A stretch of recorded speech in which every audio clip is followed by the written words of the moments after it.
ஏனையாயம்பேரும் மானே மூலப்போரோடே தெய்வீக தேடல் இன்றி தெளிவின்றி மானிடச் சட்டையாக இருக்கும் வாழ்வும் என்னவாகும்?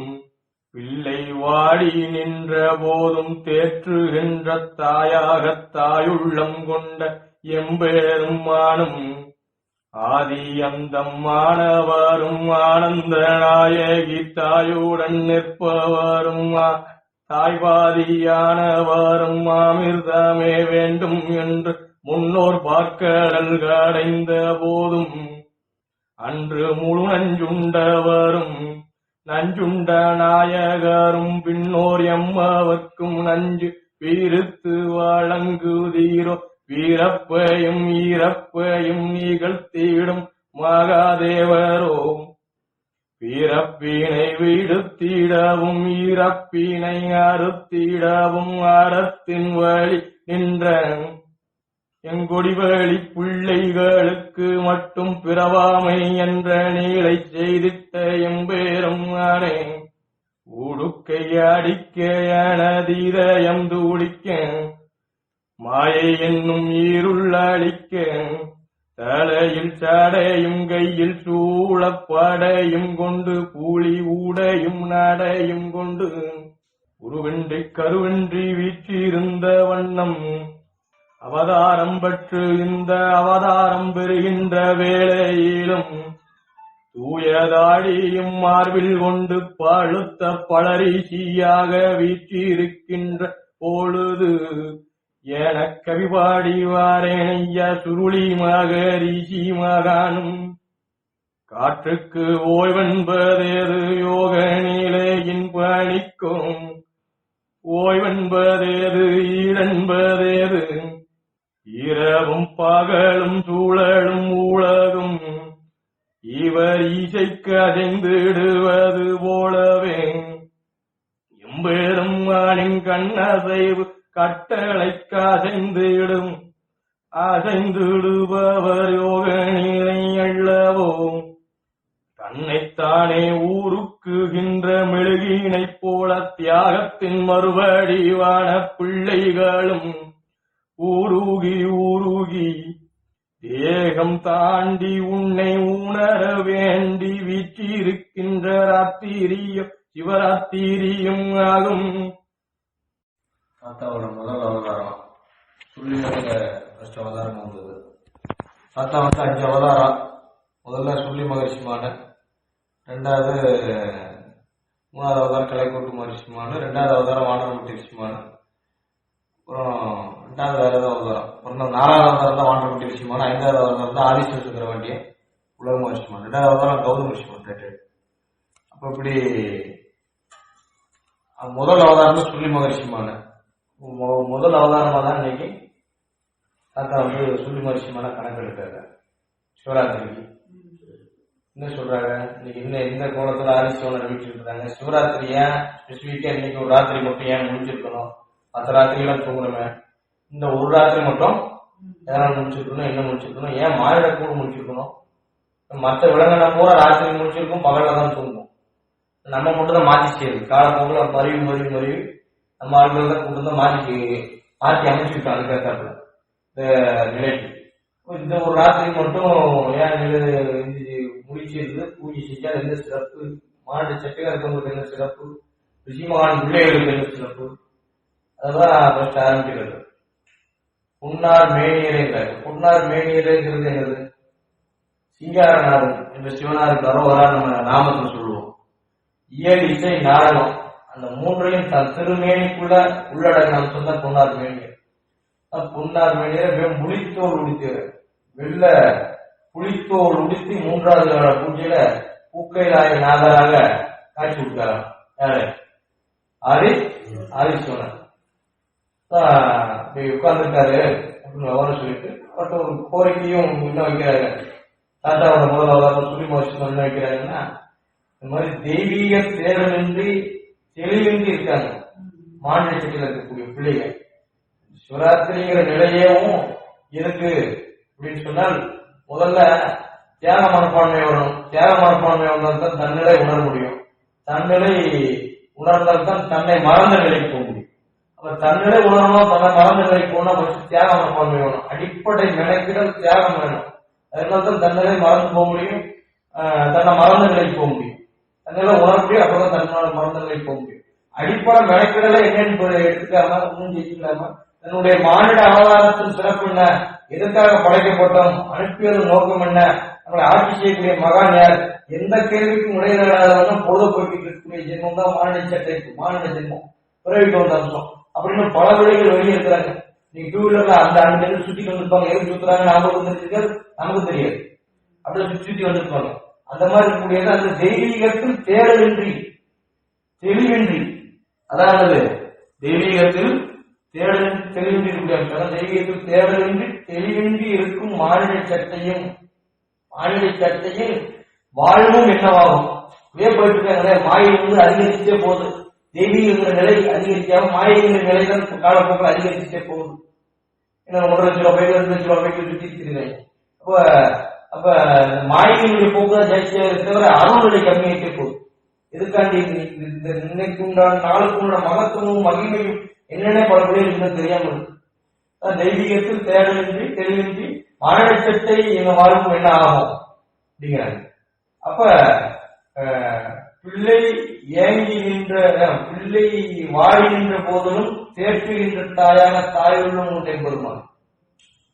சோதனை கொடுத்தாலும் சோதனை மூலமாக பக்குவப்படுத்தி மெருகூட்டி அதன் மூலியமா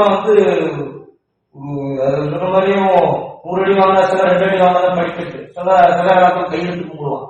அந்த அளவுக்கு பக்குவப்படுத்தி கூட்டு பிள்ளைகளுடைய முகம் மாறினால் தேற்றக்கூடிய இன்னும் பிரச்சனை இல்லை அப்படின்னு ஆறுதல் படுத்தக்கூடிய ஆறுதல் படுத்தக்கூடிய குருநாதர் எப்பெருமான் தாயுடன் கொண்ட குருநாதர். அப்பேற்பட்ட குருநாதரை சட்டத்தையும் வச்சுக்கிட்டே நிறுத்தின பிள்ளைகள் வெளியே புரியாம அப்படி உட்கார்ந்துருக்கிறாங்களே அப்படின்னு வச்சு ஒரு ஆதரப்படுறாரு.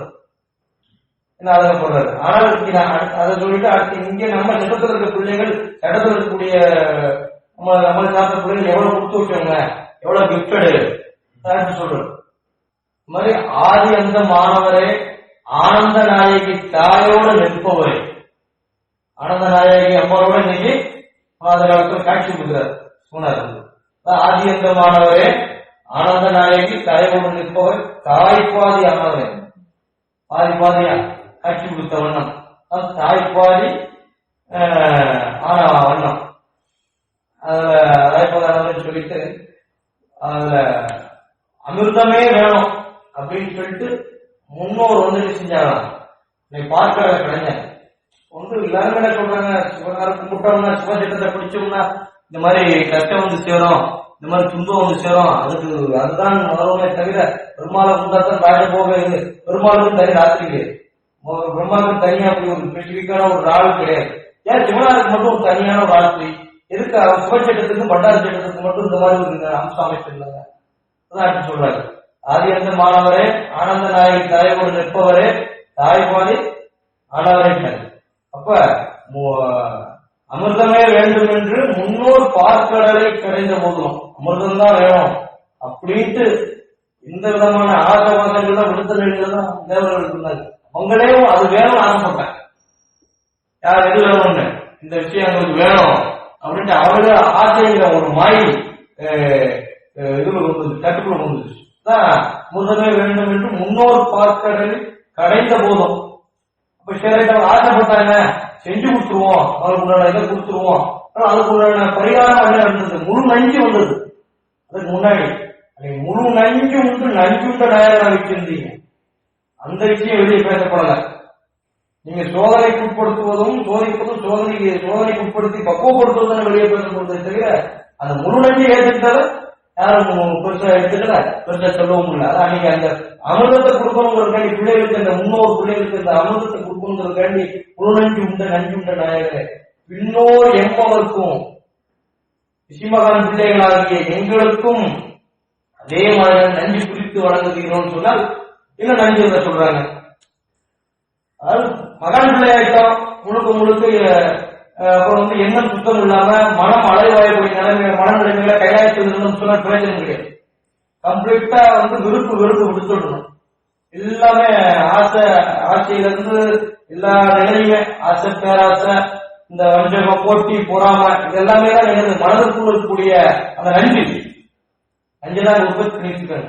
அந்த மனதிற்குள்ள இருக்கிற அந்த நஞ்சையுமே விழுங்க வைங்க.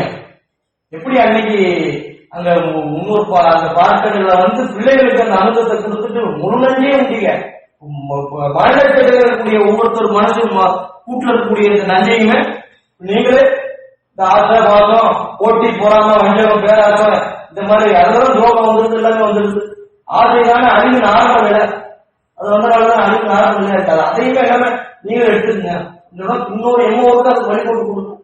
நீ வந்தவங்களுக்கு அதான் சிறப்பு. மூணாவது உட்கார்ந்தவர்களுக்கு என்னதான் சிறப்பு? அந்த இதையும் முழுக்க விடுத்து முழுக்க பியூரிட்டியா மகான் பிள்ளையா வச்சிருக்கக்கூடிய அம்சம், முழுக்க தேர்ந்தெடுத்த அம்சம் மகான் பிள்ளையா. ஒரு துளி பாவம் கூட வந்துடக்கூடாதுன்னு அந்த இது கூட அந்த இயக்கமாக கூட சிறப்படுத்தி நமக்கு கிடைக்கலையே, அந்த எண்ணம் கூட வராத மாதிரியான ஒரு மனநிலையில தெய்வீகத்தை எங்களை கூட்டிட்டு போங்க. அந்த நிலையில வழி நடத்தக்கூடிய நிலையில இருக்கீங்க, வழி வரக்கூடிய நிலையில நாங்க இருக்கிறோம் அப்படின்னு அந்த விவரத்தை சொல்றாங்க. அடுத்து என்ன சொல்றாங்க? பிறப்பையும் இறப்பையுமே தனக்குள்ள வச்சு காலச்சக்கரத்தின் சுழற்சி மூலியமாக பிறவி போட்டு நிகழ்த்தக்கூடிய மகாதேவர்.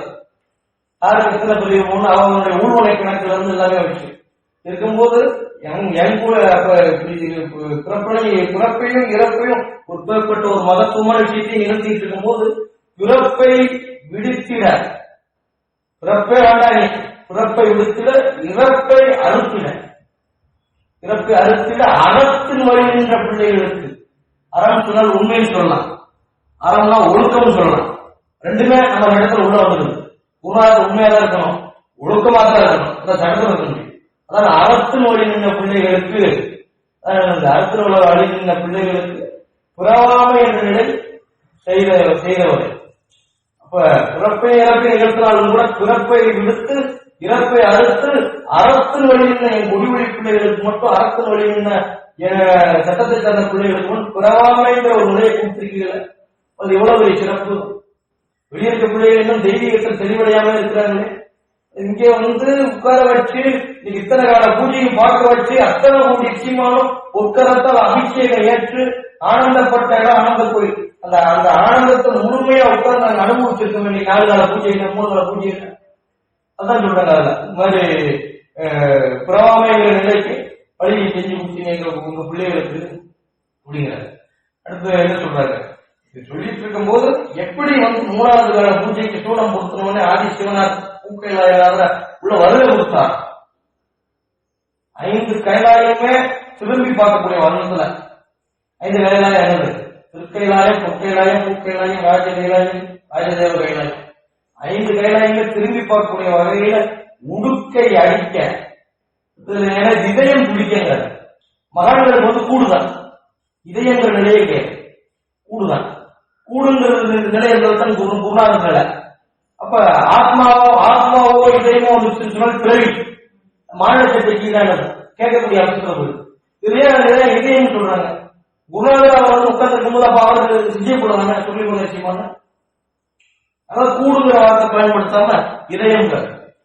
இப்ப உடுக்கை அடிக்க, இதயம் துடிக்க, இந்த மாதிரி எனக்கு இதயம் துடிக்க, மாயை என்னும் இருள் அழிக்க, மாயை என்னும் இருள் அழிச்ச வண்ணம் பூக்கைலாயத்தில் ஒரு ஆதிசிவனம் பூக்கைலாய நாதர் மாயை என்னும் இருள் அழிக்க எப்படி வர்றாங்க? எப்படி உட்கார்ந்துட்டாங்க? காட்சி கொடுத்து தலையில் சடையும் கையில் சூழப்படையும் சிவகணங்களோட அத்தனை கோடி சீமானோட சுத்தி உட்கார்ந்து தலையில் சடையும் கையில் சூழப்படையும் புலி உடையும் உடுத்தி உருவின்றி கருவின்றி வந்த அம்சம் தான் ஆதிசிவனார் அம்சம். உருவம் கிடையாது, கருவனை வரலையில் அவனாசம் வந்தது. சுய குடும்பம் இல்ல, வந்தது வெடிச்சு ஒளி உருவம் வெடிச்சு சிதறி வந்த அம்சம் இல்ல.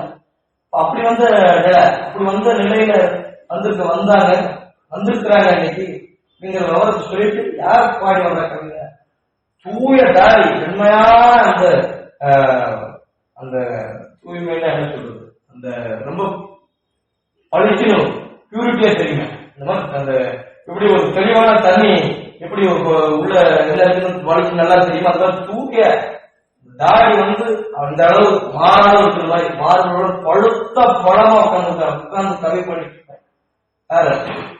நத்தாவோட முதல் சுருளி மகிழ்ச்சி அப்படிங்கிற அடுத்த சொல்றாங்க. இது இன்னைக்கு சிவராத்திரி பூஜையில 4 கால பூஜையில வெளியே இருக்க பிள்ளைகளுக்கு எப்படி இருக்காங்க, நம்ம பிள்ளைகளுக்கு இந்த சிறப்பு கிடைச்சிருக்கு, இது மென்மேலும் கைப்பற்றிட்டால் எந்தெந்த சிறப்புக்கு போகும், எந்தெந்த வழிமுறைக்கு போகும், எப்படி ஆலோசனை உட்கார்ந்து இருக்காரு அப்படிங்கிற எல்லா நிகழ்வும் நிகழ்ச்சியும் சொல்லிட்டாங்க. அதுக்கு பிற்பாடு 3-4 நாள் அபிஷேகம் பண்ணது. யாரு ஆனந்த கோயில சகாகாலம் சர்வகாலம் அபிஷேகம் பண்ணிட்டு இருக்கிறது. ஆனந்த கோயில பூஜை சாமியினுடைய வீடுகளுக்கு பிற்பாடு ஒரு நாள் கூட ஆனந்த கோயிலையும் சரி உருமலையிலும் சரி பூஜை எப்பேற்பட்ட சிக்கலும் சூழ்ச்சியும் ஏற்படுத்தியிருந்தாலும் கூட வெளியே பிள்ளைகள் பண்ணியிருந்தாலும் கூட அதை எல்லாத்தையும் முறியடித்து இன்னைக்கு வரைக்கும் நிறைவேற்றி கொண்டிருப்பதாரு பாலம். அதுதான் சொல்றாங்க, காற்றுக்கு ஓய்வு கிடையாது. காற்று நின்று சொன்னால் எல்லாரும் இறந்த வேண்டியதான். மூச்சு காற்றை இல்லைன்னு சொன்னால் எல்லாரும் விழுந்த ஜனமாடி போகும். அப்ப எப்படி அந்த நேரத்தில் காற்றுக்கு ஓய்வு இல்லையோ அந்த மாதிரி ஒரு பணிக்கு ஓய்வு கிடையாது. அது நின்றுச்சு சொன்னால் ஆனந்த போய் இயக்கமே நின்றோம். நான் எத்தனை நாள் பாட்டுருவேன் நான் பூஜை கட்டாயம் 10 நாளைக்கு கூட பார்க்க முடியாது. 10 நாள் அதிகபட்சம். எப்படி ஒரு காற்றுக்கு ஒரு ஓய்வு கிடையாதோ அது எப்படி சுழந்துட்டே இருக்கணுமோ அதனால கண்ணுக்கு தெரியும். அந்த மாதிரிதான் ஆகும். கவி பாடலாம் சொல்லலாம். இது சொல்வழி சித்து. அது மூலியமா அது இருக்கு, பொருள் இருக்கு, வேற இருக்கு, பொட்டிஷன் இருக்கு தெரிஞ்சுக்கலாம். பிரசன்ட் அடிக்கிறது அவங்க தான் தெரியும், அடிக்கிறவங்க தான் தெரியும். அது சுருக்கவை சித்து. தெய்வீக முறைவரும் தான் தெரியும். பிரசன்டும் சரி, ஒளிவும் சரி, காட்சியும் சரி. கவி சொல்வழி சித்து. கவியோ வாழ்க்கையோ சொல்வழி சித்து. அப்ப அது சுருக்கமை சித்து. அப்ப அந்த நிலையில இல்ல குறுக்கு வீட்டிலிருந்து பொருளாதார வீட்டிலிருந்து இத்தனை வருட காலம் நிலைச்சு இன்னும் பற்பல காலம் நிலத்திற்கு கொண்டு போயிட்டு இருந்தாங்களே. அதான் சொல்றாங்க, எப்படி காட்டுக்கு ஓய்வு கிடையாது அந்த மாதிரி அவருடைய பணி ஓய்வும் கிடையாது, ஈடும் கிடையாது அப்படின்ட்டாங்க. இரவும் பகலும் சுழலும் உலகம். உலகம் சுத்தத்தான சூரிய அப்படியே இருக்கு. உலகம் தானே சுத்துது. சுத்தினா இரவு வருது, பகல் வருது. அந்த எப்படி அந்த உலகமே சுத்துதான் இரவு பகலுக்கு. ஆதிசிவனாருடைய இசைக்கு அசைந்து சுத்துதான். அவருடைய இசைக்கு அசைந்து அந்த உலகம் சுத்துதான். அது மாதிரி எம்பெருமானுடைய கண் அசைவு கட்டளைக்கு இயங்கக்கூடிய வண்ணம் வீட்டிருக்கக்கூடிய பிள்ளை சொல்றாரு. சொல்றாரு நாம உத்தரவு சொல்றாங்க. சுரோகமா இருக்கும், அவங்க பிள்ளைங்க செய்யாம அதை யாரு செய்வாங்க அப்படின்னு துணிஞ்சு இந்த மண்டக்கு இறங்கிருந்தாங்க. அவங்க இறங்குறதே கிடையாது. அந்த கண் இசை அசைவுக்கு கண் அசைவு கட்டளைக்கு இயங்கக்கூடிய வண்ணம் வீட்டிருக்கக்கூடிய நிலையில வச்சிருக்காங்க. இந்த பிள்ளைகள் மட்டும் ஆனந்த பிள்ளை பிள்ளைகள் விட்டாலுமே கூட இந்த குறிப்பிட்ட பிள்ளைகள் மட்டும் இன்னைக்கு சிவராத்திரி 3வது பூஜை அட்டன் பண்ணி இப்பேற்பட்ட ஒரு சிறப்பு வாங்கிக்கிறாங்க அப்படிங்கறத. அதுக்கு ஏன் இந்த பிள்ளைகள் மட்டும் குருநாதர் தேர்ந்தெடுத்தாங்க அந்த சிறப்பு சொல்றதுக்கு அடையிறதுக்கு அதை அது சொல்றது. இப்படி மெழுகு தன்னைத்தானே உருக்குகின்றதோ, இப்படி மெழுகு தன்னைத்தானே உருக்குகின்றதை போல தியாகத்தின் மறுபடிவான பிள்ளைகள் உழுக்க குருநாதர்கள் தியாகம் அர்ப்பணித்தவங்க. அதனால தியாகம் மனப்பான்மை இருந்தால்தான் தன்னிலை உணர முடியும். தன் நிலை என்னன்னு உணர முடியும். நான் யாரு, எதற்காக படைக்கப்பட்டோம், அனுப்பியத நோக்கம் என்ன, ஆட்சி செய்யக்கூடிய மகான் யாரு, என்னுடைய அவதார நோக்கம் என்ன, எதை நோக்கி என் தெய்வீக செயல்பட வேண்டும், இது எல்லாமே எப்போதான் வரும்? தன்னிலை தியாகம் மேம்பட்டு நடக்கிறது மேம்பட்டு தன்னிலை உணர்ந்தது தான் இந்த கேள்வி வரும். தன்னிலை உணர்ந்து சொன்னதுதான் தன்னை மறந்த நிலைக்கு போக முடியும். அப்ப அந்த அந்த நிலையில இந்த பிள்ளைகள் எல்லாம் தேர்வு அடைஞ்சு தேர்ச்சி அடைஞ்சனாலதான் இந்த பிள்ளைகளை இன்னைக்கு சிவராத்திரி 3வது பூஜைக்கு வருது. அதான் எப்படி இந்த மெழுகு தன்னைத்தானே உருக்கி உருகின்றது போல. அப்ப மெழுகு எப்படி உருகுமோ தியாகத்தில் மறுவடிவான பிள்ளைகள் உருகி உருகி தேகம் தாண்டி, தேகம்னா உடல் தேகம் தாண்டி உன்னை உணர வேண்டியது எம்பெருமான உணரணும். உன்னை தேகம் தாண்டி உன்னை உணர வேண்டி வீட்டிருக்கின்ற ராத்திரியே சிவராத்திரி. சிவராத்திரி இருக்காண்டி முடிச்சிருக்கோம், எழுத்து முடிச்சிருக்கோம் வந்துடலாமா, சும்மாரியாத்த கல்யாணத்தை முடிச்சிருக்கிறது அது கிடையாது. முழுக்க மாநிலச்சட்டைங்கிற நிலையை விடுத்து கம்ப்ளீட்டா மாநிலச்சட்டை எல்லாம் தூக்க அகற்றிடும். எவ்வளவு ரொம்ப சரி எல்லாரும் தூக்க அசைக்கலாம். அதையும் தாண்டி முடிச்சு உட்கார்ந்துக்கமா அந்த 4 காலம் அட்டன் பண்ணி முடிச்சுட்டு போறோமா, அந்த அருளையும் பொருளையும் அருளுடன் கூடிய பொருளையும் அழித்து போறோமாங்கிறது நம்ம தெய்வத்துல உள்ளடக்கி. அதுல வேகம் தந்து அந்த மாநிலச்சட்டை தடுக்கும். தூக்கம் வந்து மாயை தானே. அந்த அந்த மாயைங்கிற நிலையிலிருந்து விடுபட்டு போய் அந்த நிலையில தெய்வீக அருளை வாழ்ந்தமா தான் நடக்கிறது. வேகம் தாண்டி குருநாதரை உணர வேண்டி. அப்ப வேகம்ங்கிறது மாநிலச்சட்டை கம்ப்ளீட்டா இருக்கணும்னு சொன்னா தியாகம் வேண்டும். எவ்வளவுக்கு எவ்வளவு தியாகம் பண்ணி மகான் பிள்ளையாக சீமான் பிள்ளையாக குருநாதர் பிள்ளையாக அர்ப்பணித்து உள்ள போறோமோ அவ்வளவு அளவுதான் தன்னிலை உணர முடியும். தன்னிலையை உணர்ந்தால்தான் தன்னை மறந்த நிலைக்கே போக முடியும். அப்ப முதல்ல தன்னை மறந்த நிலை போகணும், தன்னிலை உணரணும். தன்னிலை உணரணும் தியாகம் வேணும். முதல்ல தடுக்கிறதுக்குள்ளே முதல்ல தியாகத்தை கடைபிடிக்கணும், தெய்வீக மனைவிகளை கடைபிடிக்கணும், தொண்டை கடைபிடிக்கணும். அதெல்லாம் ஜெயிக்கணும்னு சொன்னா இந்த நிலையை கூட அடுத்தலாம். அப்ப சிவராத்திரி முடிச்சிருக்கக்கூடிய காரணமே என்னதான், தன்னிலை உணரணும். தன்னுடைய அவதார நோக்கம் இருக்குங்கிறது உணர்வதற்காக இந்த சிவராத்திரியை போட்டுருக்கோம். அது வெளியே அதனால முதல்ல வெளியே பிள்ளைகளுக்கு இருக்கிறாங்க முதல்ல ஆதரப்பட்டது சொல்றாரு. அந்த விஷயமா என்ன ஆதரப்பட்டு சொல்றாரு, நிலையவும் தன் நிலை என்னன்னு உணர்ந்து ஒவ்வொரு வருஷமும் இந்த வருஷம் சிவராத்திரி வந்து அடுத்த வருஷம் சிவராத்திரி எவ்வளவு தூரம் உள்ள அவதார நோக்கத்தை நம்மளுடைய வாழ்வாதாரத்தை பொருளாதாரத்தை தெய்வீகத்தை மேம்படுத்தி கொண்டுதான் பார்க்கணும். அதை விட்டு சுத்திட்டு வர்றாங்க அப்படிங்கிறத சொல்லி இதை முடிக்கிறாங்க.